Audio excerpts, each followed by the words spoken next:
Hey there, horror movie tea sippers. The following podcast will contain spoilers for the movie we are about to review. If you have not seen the movie and do not wish to have anything ruined prematurely, then please do not continue to listen until after you have seen the movie. And welcome to the Horror Movie Tea podcast.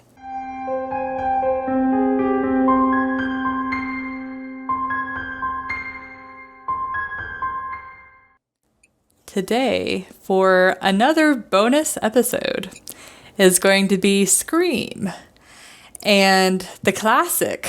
Been waiting to do this movie for a while. We both love this movie. Yes, and we saved a tea specifically for this event. Guys, y'all don't know the struggle. You really don't. We love tea so much, and we ordered this tea a while back. It's been sitting in our respective houses for weeks. You've been very patient. For you guys. But so this is another Brutalities tea. We told you we were going to mention it a lot. It's been way too hot to drink this the first time. Yeah. And yeah, I'm too scared to sip it, but it's called Screamsicle. And if you see the outside of the packaging, you can tell it's totally inspired by the movie Scream. Dude, it tastes of fall and happiness. Oh, I want to taste it, but I'm scared. So scared. I don't. Chicken. You know how terrible it is to want to taste something and then you burn all of your taste buds off and then you can't enjoy it because of your impatience. You ruined your whole experience, and I am not going to do that. Small sip. Small sip. And I have Pull to it share. Off while you're taking a sip. This is fine. It's fine. It tastes of fall and happiness. Do it. No, not yet. But while we were watching the movie, from memory, I tried to draw the That's Scream what you were mask. doing. Yeah, I was like, I have to do something, and I keep looking over, and you're just with your head down the entire time. I'm sitting here. Are you seriously? I'm being super ADD today. And apparently. I know, yeah. I normally can pay attention to the movie, but I was just like, ha! I want to do everything but watch the movie. But I really like this movie. And okay, so three fun facts, I guess you could say. Many people will already know this, but for those who don't, this is a Wes Craven movie. And you should know who he is, but in case you don't, he's done Nightmare. He is, I feel like he's most well known for doing Nightmare on Elm Street. Definitely. But this movie, a couple of things. So this movie we mentioned it in the Cabin Fever episode, but this is a satirical film. It was inspired by the Gainesville killer, but essentially the writer Kevin Williamson, he is huge into slasher movies like Halloween, Friday the 13th, and they mentioned Nightmare on Elm Street as well. It's been a dream come true for him. Yeah, so essentially the goal was to make a self-aware movie, and you can totally see it. There's parts where, they're like, the virgins can't get killed, so don't have sex in a scary movie. And then upstairs, you can't do it. They're having sex, and then they're like, oh, we can kill you now. Those are the rules. Yep. But quick rundown for those who have not seen, which you are missing out if you're not, but we will get to that later. This girl named Sydney, her mother a year ago in the movie had been raped and murdered, and she was just starting to sort of get past that grief and move on with her life. Well, a classmate got murdered, and now Sydney keeps getting contacted by the serial killer. Well, so the movie progresses and they add all of the satirical stuff and cliches and all of that. But anyways, it ends up being her boyfriend and his lapdog. And there's not a better word for it, guys. yeah, he's a sheeple. But It's a lemming. yes. And then, but the movie ends happy, yada yada. But okay, I guess moving on to the entertainment scale. I remember, like, when we first watched this movie, I remember really enjoying it before, but watching it again, I'm like, oh my God. I don't know if it's because we've watched so many scary movies, but It this just makes it that much funnier. I know, it just makes it so amazing. It really does. I wouldn't, for me personally, I don't think it quite reaches an 8, but it is, but it is definitely a solid underscore italicized 7 for me. Like, I wish I could do a 7.5, but if we're doing You can. Yeah. I mean, you can do 7.5. Yeah. I'd give it about a 7.5, 8. I wish it did have a bit more scary elements in it. I know it's supposed to be a satire, but you can actually do a little bit more with it. They did have some nice gore, which I appreciate. I know you're not huge into gore. It has really good tense moments. Love it. And yeah, but it did have some parts that had me rolling my eyes super hard. My eyes hurt a little bit. Yeah. So I can't give it a higher score. I want to, but I can't. Yeah, I understand that they were probably trying to be ironic because satire, but it just kind of pushes your buttons just enough that you're like, really? Why? There are certain, like, almost really cringy parts that you're like, was this entirely necessary? Like, we get it. Ooh. I told you. That is delicious. Oh my gosh. Isn't it? For those who are not watching the video, my eyes freaking lit up as I took a small little sip. I was just like oh, it smells so good. I know. I'm telling you, it tastes like fallen happiness. And I just love the name. Brutalities is like beautiful. Yeah. With their naming. Yeah. It's called Screamsicle. And it's amazing. It's supposed to be like orange cream kind of scent, and it really smells like orange cream. It really does. Mm-hmm. But it's black tea, red rooibos. I probably horribly mispronounced that. Orange peel and natural orange and cream flavors. So it's amazing. It smells and tastes wonderful. But anyways, sorry for that side tangent. Not sorry. But I really do love how self-aware this movie was. And this really was the first movie of its time, at least that I'm aware of being self-aware. Oh, and another fun fact for those who don't know, this initially was going to be called Scary Movie.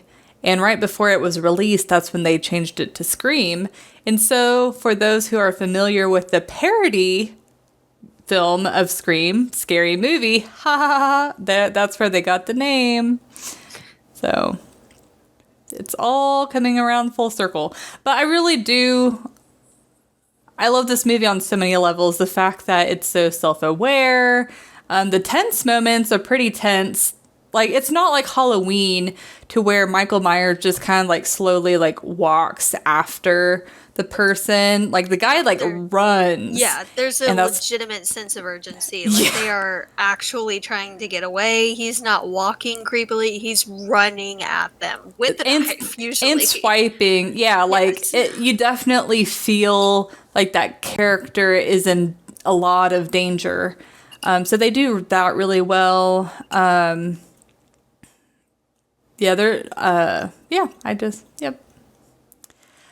They do some good humor things. They do. Yeah. They do make fun of a lot of the cliches in the horror movies. Yeah. Like the main girl's best friend. I forget her name. I've seen this movie so many times, and I always forget her name. Tatum. Yes, Tatum. She's in the garage, and someone shows up there with ghost face mask and the whole bit, and she thinks it's a prank because there's been a lot of pranks with it going on and all. And she kind of makes fun of it. She's like, "You want to play scary killer? Okay. Please don't kill me, Mr. Ghostface. I want to be in the sequel." And then he like actually has to cut her for her to realize, oh crap, this is real. Yeah, there's quite a few moments where we legitimately laughed, like especially at the end where the two killers are like talking to each other. Their interaction is pretty entertaining. Yeah. It's like, it's freaky, like it's kind of like, it's very psychotic. Yeah. But because it is so self-aware and they're like, oh, we're doing it like this movie, it's funny. Yeah. And it is kind of interesting that you can really tell at the end that Billy is the main mastermind behind everything. His buddy is just not the sharpest tool in the shed, Nope. so to speak. He's not very intelligent or on the ball or anything. He is definitely more accomplice level. Like he's told what to do. You can tell it's not really any of his idea. He's going along with it. He thinks it's cool and all. And you can tell he didn't even really know the true motive behind why they killed the mom. Until he says it to Sydney. You can actually see the realization in his face of, oh, shit. Really? I didn't know that. He covers it fairly well after, but you can tell the initial shock was, oh, crap. Yeah. And then afterwards, after he had been cut a few times and was, getting even loopier with blood loss, and talking to Sydney on the phone, he starts crying like a giant man-child. My parents. My mom and dad are gonna be so mad at me. I'm sorry, what did you think was gonna happen, idiot? They didn't think they were going to get caught. But Someone's always caught. Honestly, to me it looked like Billy meant to kill him slowly. Like, it almost seemed like he intentionally cut him a little too deep and a couple of times too many. Yeah. Because he wanted to be the last one. Because whoever hears of that many survivors in that kind of situation? Well, plus, normally when there's accomplices, one of them cracks. And so he probably... he would definitely crack. Yeah. He is definitely the weakest link. Yeah. For sure. But is there anything else you want to mention before we move on to the realism scale? Apart from the fact that it's freaking obvious that he's the main baddie just from villain face alone. Yeah, he has the entire movie. I'm over here. Bad guy face. Serious case of the bad guy face. Like, even if we hadn't have seen that movie before, it's just like, he's totally the killer. Now, the friend, it's a little bit harder to tell. He's a giant goofball. But, like, throughout the movie, you do see him really kiss up to Billy. Oh, yeah. So, it's not all surprising that he would be the second. Mm-hmm. Like, worships him. Yeah. And then plus it also fills the plot holes of, Billy being able to call Sydney as like, oh, it was probably the other guy. Yeah. It was definitely a two-man job. There were certain scenes where, you could tell, like when she got that first call, when she's at her house waiting for her friend, And she ends up running away from him upstairs, even though she made fun of it initially and thought it was stupid and insulting. She ran upstairs instead of going out the back. But the guy is swinging the knife around through the door crack, and then he stops all of a sudden, and then Billy comes through the window. Okay, yeah, it's that time is clearly not Billy. There wasn't enough time for him to get out of that way, take off the stuff, and be at the windowsill right then. Yeah. So, it was definitely a two-man job. And certain things that they did were good ideas. Just in that situation, from a killer standpoint, that's a good idea. It helps to give you some kind of alibi with some of that. At the very least, it casts a shadow of a doubt. So, yeah. It does some things like that well. Other things, when you roll your eyes so hard they hurt. Yeah, there's a lot of cheesy romance flirting. Though, this movie, I do appreciate, like, there was some, well, okay, first, it's just like Cabin Fever, where the quote-unquote teenagers are obviously not actual teenagers, and I understand why movies probably do it, but it's still, yeah. But I will say, I like the way that they did the sex scenes a lot better. Like, I didn't mind them as much. I didn't feel uncomfortable. And instead of making it, like, way too, like, let's focus on this sex scene, they just kind of, like, get them started and then they skip over it and, like, fill it with plot. It's like, thank you. It's like, it's not like, I don't mind sex in movies, but literally sex in horror movies, at least the majority of the time, don't add anything to the plot. So it's like, why give it the, 5 minutes or whatever? It's like, it doesn't deserve. It's because sex sells. Yeah. I'm with you on this standpoint. I see where they're coming from because, again, sex sells. But you're right. It doesn't generally add anything apart from the rules of horror movies, the cliches of if you have sex, you die. Yeah. But either way, I feel like this movie had a very good balance of, oh yeah, we're going to show, horny teens, but we're not going to, like, go over the top with it. Yeah. So I feel like they did that right. They did. But it was appreciated that they actually filled the vast majority of it with plot. Mm-hmm. And I will say, maybe it is because it was supposed to be satirical, but the actors seemed extremely relaxed and very comfortable in their roles. I'd say the least comfortable person was probably Billy, but he also looks really creepy, so maybe it's just the vibe he was trying to pull off. I don't know. But especially, like, in the house party where the guy is talking about, like, oh, if you're a virgin, then you're safe in horror movies. Just that whole scene, they all looked and acted extremely comfortable.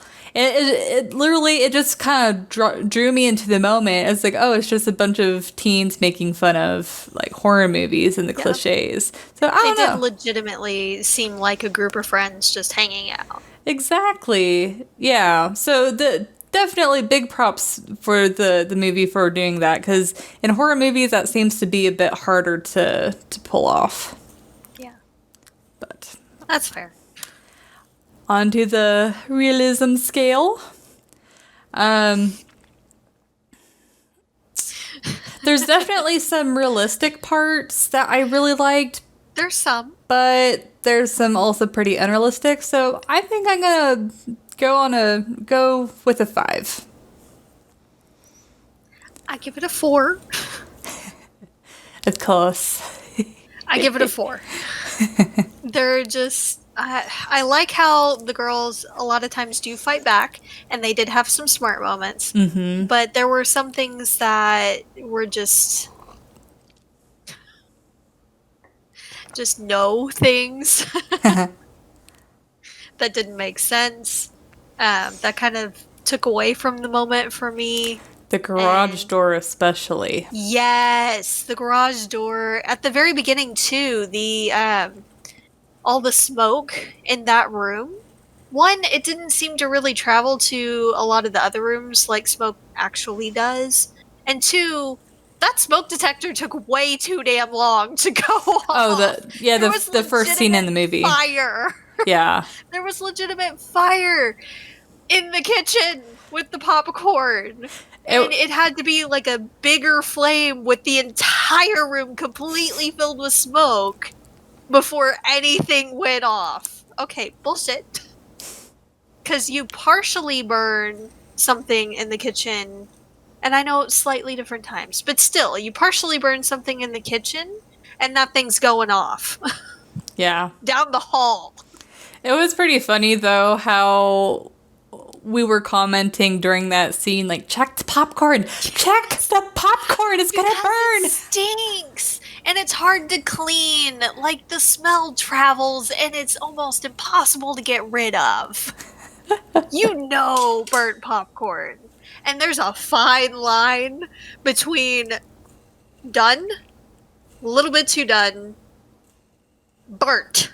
Yeah. Like, crispy fire burnt. There's like a 5-second window there of we're still okay and death. Yeah. But so moving on to the garage scene.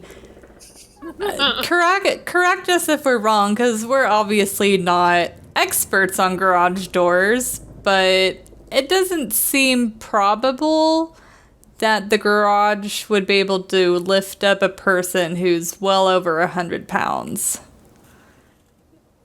Yeah. I mean, if that's the case, it's kind of impressive, but at the same time... I would be impressed. I want to know what kind of motor that was, because I'm calling bullshit on it, but if it was able to, damn. The only thing I can think of is, and I don't know whether or not this is true, but I would assume, you know, there's so many different types of garage doors. Like, there's the regular, they're like thin and a lot lighter to lift up, but then there's like wooden ones, and then there's heavier metal ones. I would imagine those all use the same type of motor, and those doors obviously have different weights. So maybe the motor... Like, if it was a heavier garage door and then she was hanging off of it, it probably wouldn't have held her. But because it was a lighter garage door and it had that extra... it was? Mm-hmm. Okay. You could see the wood on a lot of it. Ah. Okay. I don't know. So I'm calling serious bullshit. Well, and you'd also think as a safety precaution, they'd probably allow the motor to have enough strength to lift a considerable... more weight than the actual door. I don't know. Yes, but they also have safety precautions in case something else is there. Yeah, very true. And if there's too much strain on it, then it stops. Mm-hmm. Yeah, like if she had waved her foot in just the right area on the sensors across the floor, it would have stopped. Mm-hmm. But it would have either stopped, like when it stopped part way, when it was raising up, and then it went back down. If she had waved her foot, it should have gone back up. It should have either stopped or gone back up. Yeah. Bullshit. But I was pretty impressed, specifically with Sydney. Like, she had some spunk. It's like, if anyone was going to survive a horror movie, it would be her, and obviously she did. And of course they chose the brunette. What's wrong with that? Which is it's just another cliche. It's another thing that they usually do. Yeah. They kill off the blondes, which they killed Drew Barrymore and... True. The other Tatum. chick. Yeah. Garage door chick. And both were blondes. Yeah. They didn't kill Gail. She was also a brunette. True. That's true. I didn't even notice that, but you're absolutely right. It's a thing with a lot, not all of them, but a lot of horror movies. Yeah, but I mean that Usually just the first ones to die are blondes. that just follows the satirical nature of the film. So yeah, that's another thing I do like about Scream is pretty much all of the levels, like the cinematography, the music, like it's all satirical on different levels. And yeah, they do have some very obvious satire, but if you pay attention, you can see some underlying things. And and when I very first saw that movie, I didn't realize it was supposed to be satirical. I just saw it was like, wow, this movie is super cliche. But I still thought the movie was good, but this definitely I don't know, it makes it better if you know it's satirical. Yeah. It also makes it better if you've seen a lot of horror movies and you notice a lot of the same things over and over and over. It just makes it that much funnier because you know exactly what they're talking about. You've seen it firsthand, you know, and you notice other things that they don't mention or that they don't draw as much attention to. Yeah. So in the movie store, the video store, Randy says everyone is a suspect. And throughout the movie, they keep trying to introduce certain characters and show kind of an offside of them. Like the principal. Like the principal. And even Randy at times have kind of creepy moments. And they keep thinking that it's him on the phone. Almost every one of them says Randy. Yeah. Yeah. At some point or other, almost every one of them says Randy. So it just makes you think, anyone could be a suspect. It could be anyone. Tatum does try to say, it could be a woman at the very beginning, but physically speaking, no. I love the Easter egg of Freddy Krueger where it's a janitor wearing Freddy's sweater. I love that you missed it at first. Well, it's like I immediately was like, "Oh, that's Freddy's sweater." But the principal even said, "Not you, Fred." I know, it's so amazing. It's great. Just that nod to one of his other works. Yeah, it's great. But I kind of transitioning to what we would do in that situation. I feel like, it's so hard to tell because if you're being chased like that, it's hard to know exactly what you would do.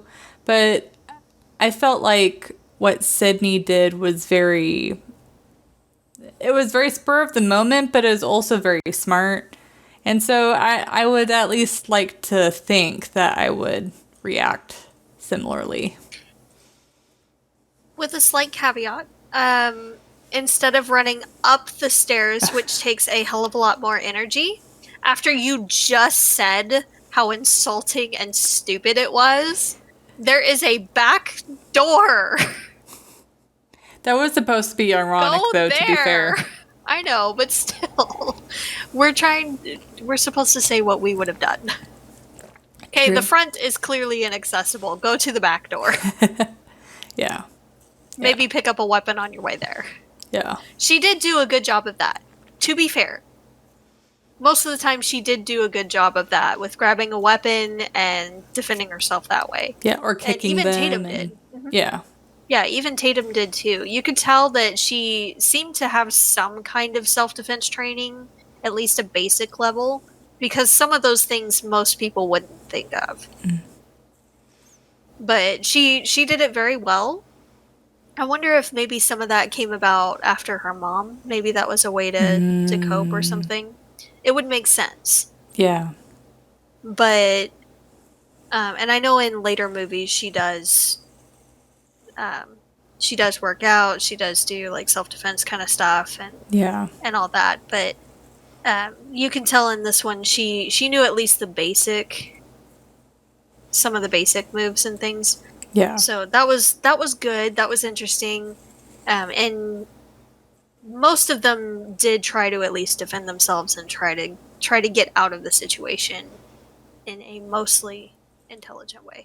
I feel like the garage door was not the most intelligent way. No. But okay. But she was inebriated, to be fair. A little bit, and it was a panicky situation, and she wasn't thinking clearly, so... And she literally had nowhere else to go. I mean, at one point he was down, she could have gone through the door again. Or the door, like, try to raise up the garage door. It looked like it was moving when she was going through the cat door. Mm-hmm. It legit looked like it raised up a little bit. So, honestly, like, she could have tried to lift it up at least enough to get through. Yeah. Just saying. Yeah. But yes, defense, I would not have gone to the friend's party. I feel like that was a very stupid move. Because, I mean, you don't know what's going to happen. They didn't even need a mask there. There's so many people there and so much going on that they could have easily just, like, shanked someone in the hallway and moved on, and they wouldn't have even known who it was that they were passing. Yeah. Like, no. And Stupid. another thing that we haven't mentioned yet either is how the killer would pop up everywhere, and there's no way that no one would see him. No one noticed at all whenever they were in the grocery store, when he was wandering through like the planted area near her house, which was very close to a street, like in the bathroom. Yeah. The women's bathroom in a high school. I'm sorry, there's during the always someone in day. there. Yeah. I don't even give a crap if it's like during class. There's someone in there. Yeah. The entire time. Yeah. You want to tell me that a guy went in there and nobody noticed? Really? Those big clodhoppers he had on? Bull. Nah. Nah. Oh, I can't get enough of this tea. I know. I already devoured mine. I'm gonna have to make another cup in a minute. But this movie really makes me want to watch the Scream TV series again. Yes. The TV series was really good. Yeah. We might need to do one on a couple of TV series here and there. I thought But we this weren't one- going to. Maybe we can do like bonuses or something. Maybe. We have bonuses. We've done a book one, so maybe. at Yeah, some but point. for our YouTubes, not for our podcast. Maybe. And for those who have not watched the book review, keep in mind that once a month we are doing a horror book review. So if that sounds interesting at all, please tune in. We'll let you know what book we're reading, and then you will be able to comment on your thoughts live on the first Saturday of every month. Yep. A little plug in there. So, what else would you do in this situation? I don't know. It's tough to say. All I know is she, especially since she didn't know, or whenever Billy was let go, so she didn't know who the killer was. As paranoid as she seemed, I would have been a lot more paranoid. I would have had like bodyguards, and like I wouldn't have gone to the party. I would have been essentially in like a bomb shelter, just like praying that I live. You would too. I totally would. I wouldn't be quite to your point, but I would not put myself in a situation like she did. I mean, yes, I would want to be with people that were familiar, that I trusted, but I would want to be in a secure place too.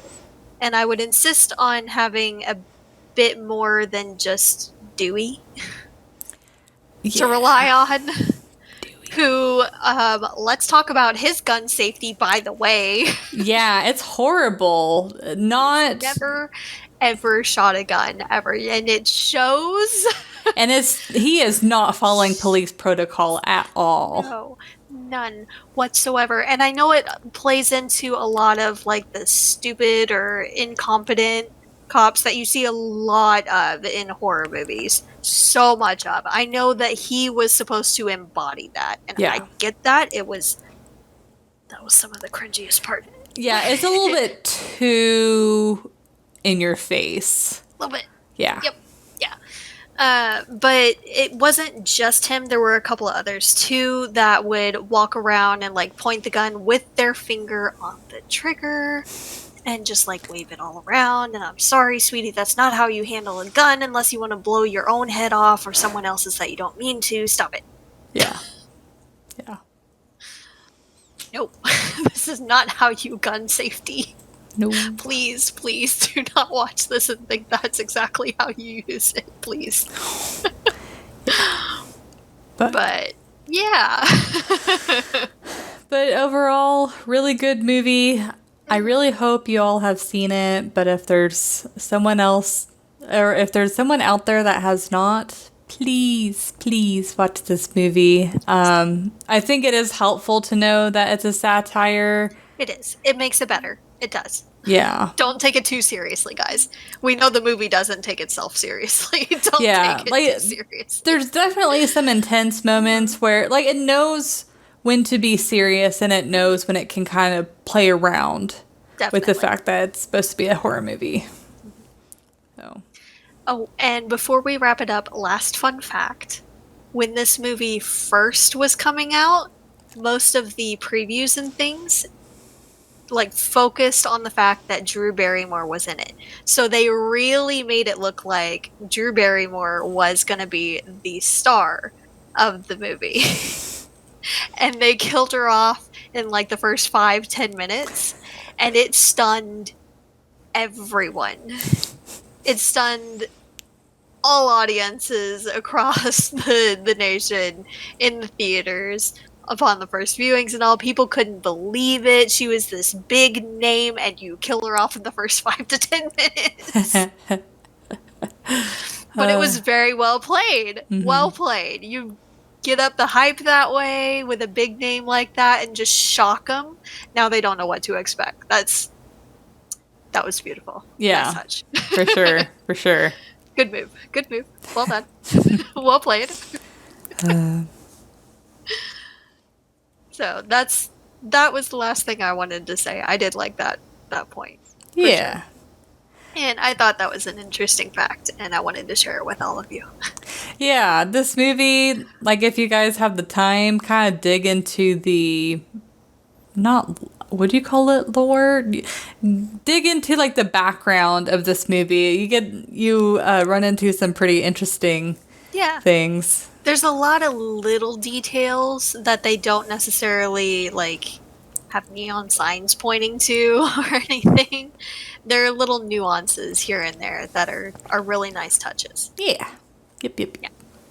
So definitely go watch it, guys. If you have any other suggestions for us to watch, anything you want us to watch and review, let us know. And until the next time, stay safe and stay spoopy, guys. Bye.